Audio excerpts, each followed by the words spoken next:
ایک دن حضور سیر کرتے کرتے مدینۃ المنورہ سے باہر کسی چراگاہ میں تشریف لے گئے۔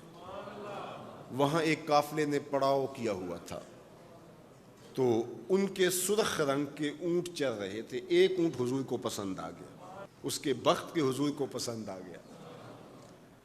تو حضور نے ان سے کہا کہ یہ اونٹ بیچتے ہو؟ انہوں نے بیچنا تھا یا نہیں بیچنا تھا؟ حضور نے پوچھا تو کہا جی بیچتے ہیں۔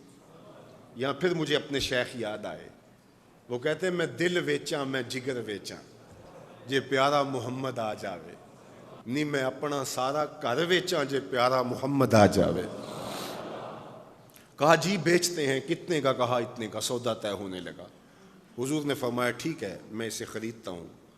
جو قیمت طے ہوئی، فرمایا کہ میں کوئی تاجرانہ غرض سے تو چل کے آیا نہیں تھا کہ قیمت ساتھ اٹھا لاتا، میں تو سیر کے لیے آیا، اچانک اونٹ پسند آ گیا تو میں اپنے شہر جا کے اس کی قیمت تمہیں بھیج دیتا ہوں۔ انہوں نے کہا ہمیں منظور ہے۔ حضور نے اونٹ پکڑا اور چل دی۔ کافی دیر وہ حضور کو دیکھتے رہے، اور جب حضور چلنے لگے تو حضور کی رفتار کے حسن میں کھو گئے۔ جب نظروں سے اوجھل ہو گئے تو دل پہ ہاتھ رکھ کے کھڑے ہو گئے۔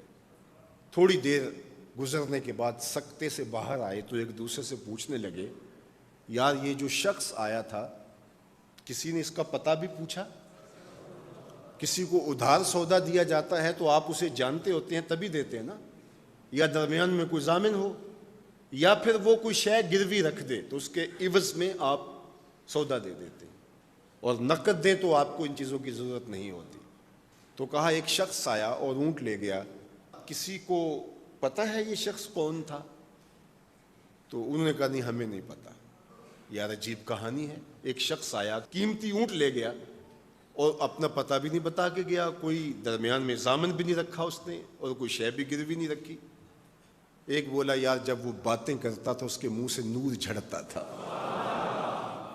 میں تو اس کے چہرے کو دیکھتا رہ گیا۔ اذا سر استنار وجہہ، اس کے چہرے سے نور نکلتا تھا۔ دوسرا بولا یار جب وہ مسکراتا تھا تو میں تو اس کی مسکراہٹ میں ہی کھو گیا۔ ایک نے کہا جب وہ بات کرتا تھا منہ سے چھن چھن نور کی کرنیں نکلتی تھی۔ اللہ اکبر۔ ایک کہا یار میں تو اس کی زلفوں کے پیچ و خم میں کھو گیا۔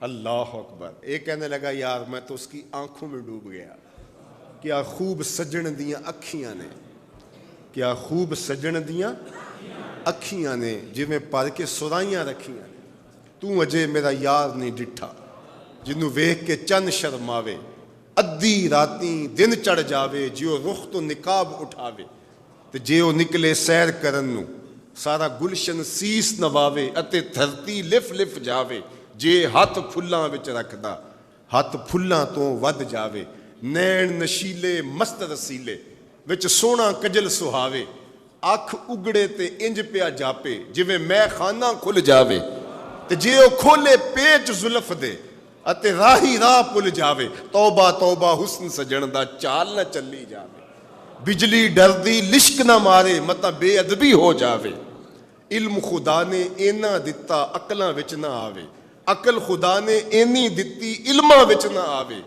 کی اعجاز نظر وچ او دی جو آوے وک جاوے، خلق او دے نے مولئی دنیا کوئی ورلائی جان بچاوے، آزم ایڈا سونا ماہی سانو کدرے نظر نہ آوے۔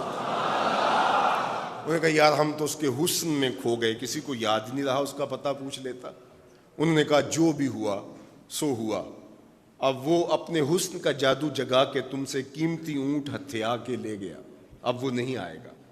تو جب انہوں نے یہ کہا نا اونٹ ہتھیا کے لے گیا، امام زرقانی نے لکھا ہے باقی لوگوں نے بھی کہ اب تک خاموش بیٹھی قافلے کے سردار کی بیوی نے خیمے کا پردہ سرکایا، اور جنہوں نے کہا وہ اونٹ ہتھیا کے لے گیا ان سے مخاطبت کرتے ہوئے اس نے کہا انا ضامنۃ لسامان جمالکم لا یغدر بکم، اگر وہ پیسے دینے نہ آیا تو میں ضامنہ ہوں، مجھ سے پیسے لے لینا۔ اچھا تو جانتی ہے اسے؟ کہا اللہ میں بھی نہیں جانتی۔ تو کہا پھر ضمانت کیسے دے رہی ہو؟ کہا جب تم سودا کر رہے تھے میں نے خیمے کی اوٹ سے اس کا چہرہ دیکھا تھا، اور جس کا چہرہ اتنا سونا ہو وہ جھوٹا ہو ہی نہیں سکتا ہے۔ اللہ اکبر. ابھی تھوڑی دیر گزری.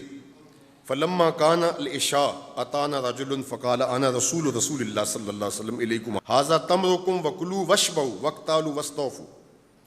کہتے ہیں کہ وہ ایک شخص آیا, اس نے کہا یہ کھجوریں حضور نے تمہاری ضیافت کے لیے بھیجی ہیں اور ان کھجوروں سے اپنی قیمت پوری کر لو.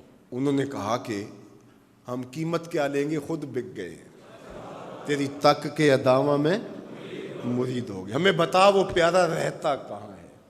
تو انہوں نے کہا وہ جو نخلستان نظر آ رہا ہے, وہ کھجوروں کے جھنڈ دکھائی دے رہے ہیں, یہی ڈیرا ہے اس مدنی ماہی کا. تو سارا قبیلہ وہاں سے اٹھا, وفد طارق کے نام سے اس کی شہرت ہے, اور حضور کے قدموں میں گیا اور حضور کے ہاتھوں میں ہاتھ دے کے اسلام قبول کر لیا. اللہ نے اپنے محبوب کا چہرہ ہی ایسا بنا دیا.